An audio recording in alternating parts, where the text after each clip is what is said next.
Hoje nós vamos falar de dois assuntos em um vídeo só. Finalmente, vamos mudar o padrão dos testes do canal. Testes mais exigentes, novas metodologias, novas formas de analisar os notebooks. E não tem uma maneira melhor de mostrar esses testes do que analisando um notebook que, por acaso, é perfeito para eles. E claro, o que não muda é o melhor lugar para você comprar o seu notebook, smartphone ou TV pelo menor preço, que é o boletando.com, a nossa comunidade de promoções. Esse é mais um daqueles clássicos notebooks da série novo no Brasil e velho no mundo, né? Esse é o Lenovo IdeaPad 3i de 11ª geração da Intel com a RTX 3050, que a Lenovo trouxe para o Brasil praticamente que ao mesmo tempo que as versões mais novas dele. Então fiquem atentos que vocês vão ver vários IdeaPads diferentes por aí, com tanto a geração Ryzen 5000, como a Ryzen 6000, como a Intel de 11ª, como Intel de 12ª geração, com tanto a GTX 1650, RTX 3050 e RTX 3060. É uma salada de frutas aí de modelos, então fiquem atentos a isso, para vocês não confundirem, por exemplo, esse daqui de 11ª com o de 12ª geração, porque eles provavelmente terão resultados diferentes nos testes, serão produtos diferentes.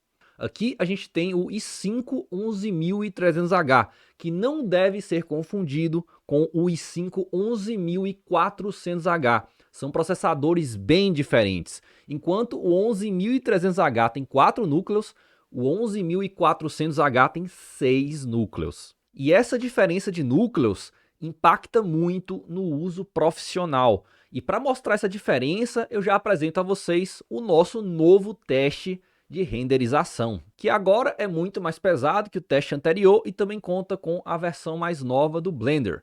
Vejam que o IdeaPad 3i ficou em último lugar, perdendo por uma boa margem para o i5 11400H do Acer Nitro.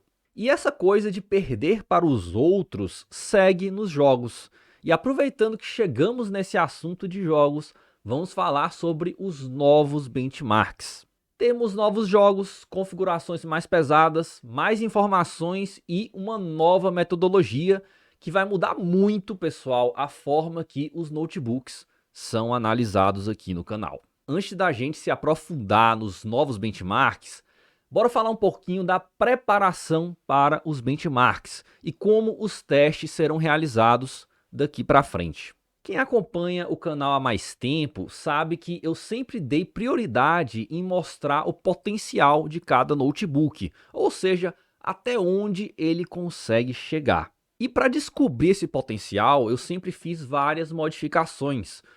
Por exemplo, usar o modo turbo sempre que puder, fazer upgrade de RAM, usar monitor externo para não ter problema ali com o Optimus, remover softwares inúteis, fazer undervolt, né? Lá no início do canal fazia sempre undervolt também para mostrar para vocês. Enfim, eu sempre quis tentar ali achar qual que é a melhor forma do notebook se destacar.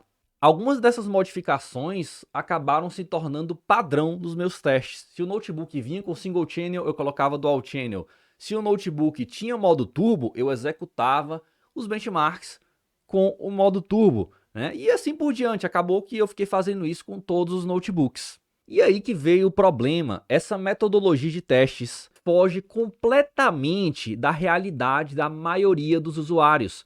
Talvez seja novidade para alguns de vocês, mas a grande maioria das pessoas não faz upgrade de RAM, não usa modo turbo, não faz undervolt, não formata o notebook quando chega, enfim, não faz nada disso. Tira o notebook da caixa e usa. Então, a partir do momento que eu faço modificações, upgrades em um notebook, eu não estou mais testando o produto que o fabricante me enviou. Eu estou testando uma versão modificada desse produto. Isso significa que agora eu vou ignorar upgrades, ignorar o modo turbo, enfim, ignorar qualquer dica de melhorar o desempenho? Não, pessoal, não significa isso. Fiquem tranquilos. Eu vou continuar fazendo verificações se o modo turbo é bom. Eu vou avisar se é bom fazer upgrade de RAM ou não, enfim. Qualquer coisa assim grave, eu vou continuar avisando para vocês. Mas a prioridade agora será testar o notebook da forma que ele chegar para mim. Dessa forma, os melhores notebooks vão se destacar, os fabricantes que mais se preocupam em entregar o melhor produto já pronto para o usuário usar, vai tomar a frente nos testes. Basicamente, o que eu vou fazer vai ser separar os homens dos meninos, e esse IdeaPad já começa a mostrar isso para vocês. Daqui para frente, as modificações que eu farei serão mínimas, serão apenas as necessárias. E são elas: atualizações de driver, BIOS, Windows. Se o notebook vier com Linux, obviamente eu vou ter que instalar o Windows, né? Porque senão eu não consigo executar os testes. E apenas isso, como foi o caso desse IdeaPad aqui, que veio com Linux, então eu tive que instalar o Windows. E claro, se o notebook tiver a opção de desabilitar o Optimus será desabilitado. Mas se o notebook não tiver essa opção, eu não vou mais testar com monitor externo, vai ser tudo testado direto na tela, que é como a maioria das pessoas usa. Aí será mostrado nos benchmarks o desempenho real do notebook desta forma. Eu não vou mais remover antivírus ou qualquer outro software que o fabricante mande junto com o notebook, tá, pessoal? Se esse software que o fabricante resolveu instalar junto deixa o notebook mais lento, gasta mais bateria, o fabricante vai ter que assumir a consequência dessa escolha. Mesma coisa na questão de upgrade de RAM. Se o fabricante não quis vender o produto com 2 pentes de RAM, não quis vender o notebook com dual channel, ele vai sofrer as consequências dessa escolha. E como eu já falei, eu não vou mais usar monitor externo. Eu sempre executei os benchmarks aqui com monitor externo, porque aí você burla, né, o Optimus, não atrapalha o desempenho, mas agora não vou mais fazer isso. Eu vou executar os testes na tela do notebook. Se ele tem a opção de desabilitar o Optimus, se ele tem uma advência de Optimus, ótimo, ele vai se destacar. Se ele não tem, infelizmente, ele vai ter um desempenho inferior. Mas aí a culpa não é minha, pessoal, é culpa do fabricante que escolheu não usar essa tecnologia, então ele vai sofrer as consequências dessa escolha. E agora os benchmarks também serão executados sem o modo turbo. Porque, pessoal, pode assustar alguns de vocês, mas a maioria dos usuários não usa modo turbo. Eu até fiz uma pesquisa aqui no canal e a maioria de vocês não usa modo turbo. E quem usa modo turbo, né, uma vez ou outra acaba desistindo porque faz muito barulho em troca de pouco desempenho. Então até a pessoa que experimentou usar o modo turbo acaba desistindo uma hora. É mais cômodo, né, pessoal? Você liga o notebook, sai usando, sem muito barulho, sem aquele barulho de avião decolando. Então acaba que a maioria das pessoas não usa o modo turbo. Então eu vou executar os benchmarks sem o modo turbo. Mas repetindo, fiquem tranquilos que caso o notebook tenha um modo turbo legal, que dê muito desempenho, eu vou continuar verificando, eu vou verificar o modo turbo de todos os notebooks. E se tiver alguma coisa relevante a se falar, eu vou falar no vídeo, eu vou mostrar para vocês que faz diferença. Não se preocupem, eu não vou esquecer. Eu só vou deixar de usar o modo turbo nos benchmarks. Então, finalmente, bora mostrar para vocês os novos benchmarks. E de cara, já dá para ver que existe um número novo. Agora, além da média de FPS, vocês também vão ter a média dos frames 1% mais baixos, também conhecido como 1% low.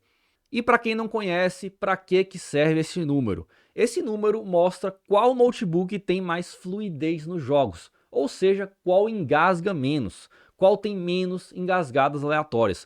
Quanto mais alto é o 1% low, pessoal, mais fluidez nos jogos o notebook tem. Apenas mostrar a média de FPS não mostra se o notebook tem um gameplay liso, por isso os dois números são importantes. E o que isso significa na prática? Na prática, vocês vão ver o seguinte: se um notebook tem uma média de 50 de FPS, mas o seu 1% low está lá na casa dos 15, vai significar que do nada você vai estar jogando com uma média de 50 de FPS, aí seu FPS vai cair para casa dos 15, aí ele vai dar aquela engasgada, né? Você vai estar com aquela fluidez legal no jogo, aí vai dar aquela queda. Por isso que o 1% low é importante. Inclusive eu já mostrava, né, o 1% low nos meus gameplays aí gravados. Agora eu também vou mostrar nos gráficos dos benchmarks. Outra mudança nos benchmarks é que agora alguns jogos terão configurações mais pesadas ou até serão, digamos, mais realistas, porque eu mudei a parte do jogo que o teste é feito. Eu achei isso necessário porque alguns benchmarks não estavam mostrando muito a realidade do jogo. Como é o caso do CSGO, por exemplo, que agora está com um benchmark bem mais realista no mapa Dust 2. O meu benchmark antigo acabava mostrando resultados muito fora da realidade, porque não era em um mapa, digamos, padrão, né? Um mapa que muita gente usa. Era um mapa próprio para benchmark que tinha pouca coisa e acabava que dava um FPS muito alto. Então agora a gente está com um benchmark no mapa The Dust 2, que é muito mais realista. Vejam que mesmo com uma RTX 3050, o IdeaPad perde para o Acer Nitro com a GTX 1650, por causa do processador mais forte do Nitro. No CSGO, processador é muito importante. E o Nitro não tem apenas uma média de FPS maior, o seu 1% low também é mais alto do que o do IdeaPad, ou seja, ele vai te dar um gameplay com mais estabilidade. No GTA V, que agora está com configurações mais pesadas que as de antes, as coisas já mudam. O IdeaPad já passa na frente do Nitro, mas ele fica bem distante do Dell G15, que também tem a RTX 3050. E isso se deve a vários motivos, pessoal. O Dell G15 RTX 3050 está com Dual Channel, é DDR5, tem a opção de desabilitar o Optimus e tem um power mais alto na sua RTX 3050. E falando no power dos chip gráficos, né, também conhecido como TGP, agora eu vou colocar entre parênteses nos benchmarks o power real dos notebooks e não o anunciado pelos fabricantes. Eu vou testar os notebooks em um cenário bem pesado e aí verificar para vocês a média do power do chip gráfico e colocar essa média entre parênteses aí nos benchmarks, porque os fabricantes sempre colocam o power máximo e não o power que o notebook realmente atinge durante jogos pesados. Isso acaba confundindo muita gente e fazendo com que as pessoas comprem um notebook baseado no power anunciado e não no power real do fabricante. O IdeaPad, por exemplo, sem o modo turbo tem a média de 60 watts em sua RTX 3050, o que é muito pouco para esse chip gráfico, atrapalhando assim o seu desempenho. E falando em desempenho, pessoal, tudo que o IdeaPad deveria fazer para ter um desempenho aceitável, ele não faz e o G15 faz. Ele consegue perder até em alguns jogos mais dependentes de chip gráfico para o Acer Nitro GTX 1650. Em termos de desempenho, o IdeaPad de 11ª geração é o pior notebook RTX 3050 que já passou aqui no canal. Ele faz tudo errado, pessoal. Ele tem um power baixo demais na RTX 3050. O processador é de 4 núcleos, né, e não de 6 núcleos como outros concorrentes. Ele não tem a opção de desabilitar o Optimus. Colocaram até uma fonte de notebook GTX 1650 em um notebook RTX 3050. Sim, ele tem uma fonte de só 135 watts, quando deveria ser 150 ou 180 watts. E não acabou, a tela ainda é de 60 Hz, enquanto a tela do Acer Nitro e do Dell G15 tem 144 e 120 Hz, respectivamente. Enfim, esse IdeaPad é um dos notebooks mais capados que eu já testei. Ele vai ocupar aí a posição do Acer Nitro RTX 3050 como aquele notebook da categoria que só deve ser comprado se estiver mais barato do que todos os outros com o mesmo chip gráfico. Até nos pontos que eu poderia chamá-lo de bom, tem um porém. As temperaturas e o nível de ruído, por exemplo, são baixos, mas é aquela coisa, se você não analisar o conjunto todo, você pode tirar essa falsa conclusão de boa refrigeração, quando na verdade não é boa, pessoal. A refrigeração dele é dessa forma, com baixo nível de ruído e baixas temperaturas, porque ele é um notebook capado, ele tem powers baixos, então você não pode chamar essa refrigeração de boa se ele é capado. Se eu capo qualquer notebook, a refrigeração consegue ser boa. Aí, quando a gente vai olhar o modo turbo, ele até que dá um pouco de esperança, porque no modo turbo, a RTX 3050 finalmente fica com um power de respeito de 80 watts, que aí sim é o power certo para esse chip gráfico. Só que por causa da fonte de 135 watts, você vai ficar com o processador limitado, enquanto a RTX 3050 está com o power certo, e além disso, você vai ter o problema de descarregar a bateria enquanto você joga, porque a fonte não vai aguentar fornecer energia para tudo isso. E falando na bateria, ela é de baixa capacidade, mas a duração dele até que foi boa. Ele me deu 6 horas e 44 minutos em uso leve em streaming de vídeo. Na conectividade, é bom lembrar que o IdeaPad não é assim dos melhores aí em variedade, em quantidade de portas, né? Ele só tem 2 portas USB tipo A e a porta USB-C não suporta vídeo. Já os alto-falantes são equivalentes aí à categoria gamer de entrada, né? São aqueles alto-falantes que estão ali por estarem ali, né? Não tem nada de qualidade acima da média, mas isso é algo que você vai encontrar em todos os notebooks gamer de entrada, nenhum se destaca. Os pontos que o IdeaPad se destaca em relação aos concorrentes, pessoal, vão ser o quê? O teclado, o touchpad e o design. O teclado e o touchpad são mais confortáveis do que tanto o G15 e o Acer Nitro, e o design é bem mais neutro, né? Você não vai olhar aqui e falar é um notebook gamer, o que muita gente acaba preferindo. Mas ao mesmo tempo que ele tem esse design mais neutro, ele é um notebook com construção em plástico que flexiona bastante, principalmente na área do teclado, então esteja preparado para isso. E por dentro ele tem 2 slots M2 e 2 slots de RAM, além de uma opção de adicionar um HD ou armazenamento aí de 2,5 polegadas. Mas lembre que se você adicionar o HD, você vai perder um dos slots M2. Ele vem com o kit de instalação na caixa. Então é isso, pessoal. Eu espero que as versões mais novas do IdeaPad não passem a vergonha que essa versão passou. Se você se importa com o desempenho, prefira qualquer notebook RTX 3050 e não esse daqui. Eu tenho até medo de como é que é a versão RTX 3060 dele. Ela até esgotou, né? Não sei se vai voltar, mas eu imagino que seja no mesmo nível de capação. Se vocês tiverem algum comentário em relação a essa nova metodologia de teste, deixa aí embaixo, tá? Eu espero que vocês entendam os motivos dessa mudança de olhar, mas eu acho que é o melhor para atender a maioria dos usuários e também forçar os fabricantes a realmente melhorarem alguma coisa.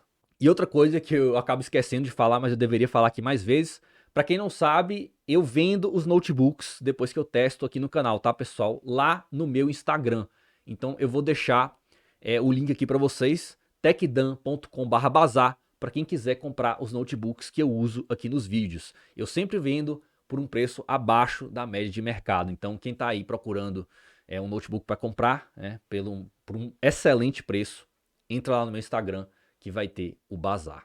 Eu vou ficando por aqui. Um abraço.